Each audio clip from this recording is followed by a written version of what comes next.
A father is telling his story to KXAN after his 2-year-old daughter died from injuries she sustained while in foster care. 2-year-old Alexandria Hill was pronounced dead on Wednesday, 2 days after police picked her up from a home in Rockdale. Police say when they arrived, the girl had severe head injuries and she wasn't breathing. On Thursday, Sherill Small, this woman, Hill's foster mother, was arrested and charged with murder. Police say Small admitted to them that she threw the girl to the ground. Hill's father, who had not had custody of his daughter since late November, had this reaction.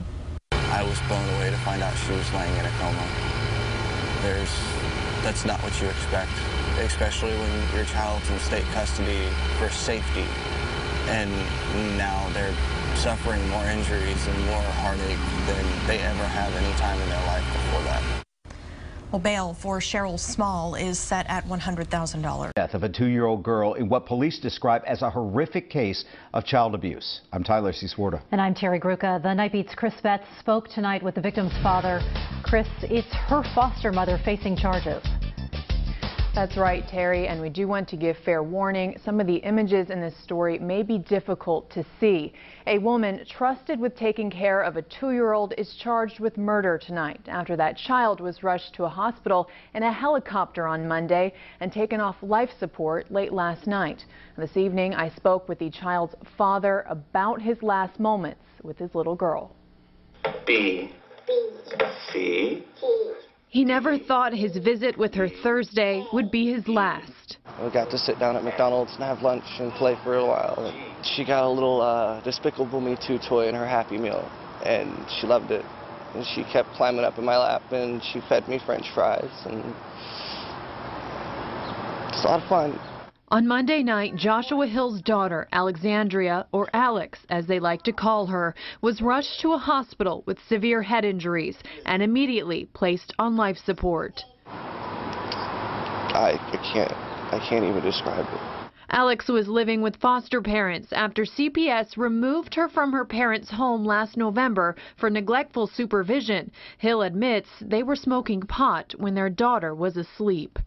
We never hurt our daughter. She was never sick. She was never in the hospital. She never had any issues until she went into state care. For 2 months, Alex was placed in a home that Hill says was dangerous.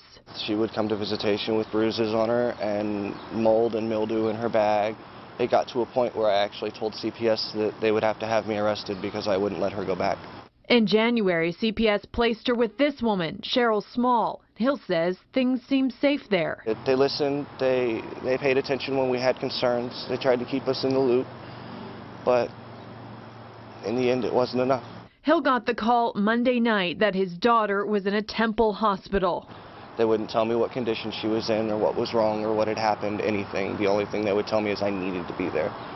And when I got there, it was about 1 o'clock in the morning, and I found out that Alex was in a coma. For 2 days, they held out hope she would regain consciousness.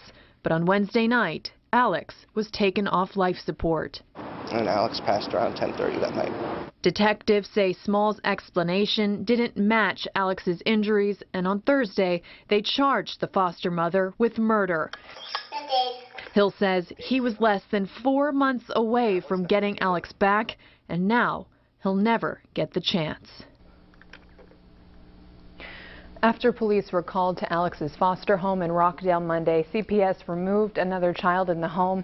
Small was arrested today and her bond is set at $100,000. Just heartbreaking.